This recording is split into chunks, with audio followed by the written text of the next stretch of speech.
মাটির এখন ঘর বানাবো, খেজুর পাতার ছাউনি দিব, বাঁশের খুঁটির বেড়া দিয়ে মহাকালের ঘুম ঘুমাবো।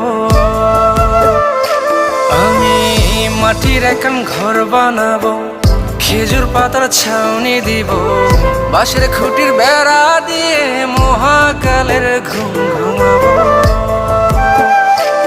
আরে সাদা কাপড় পয়রায় আমি গান গাইবো আকাশ চুমি, ওপারেতে ঢুল পিটিয়ে আমার বিয়ের দাওয়াত দিব। আমি মাটির এখন ঘর বানাবো, খেজুর পাতার ছাউনি দিব, বাঁশের খুঁটির বেড়া দিয়ে মহাকালের ঘুম ঘুমাবো।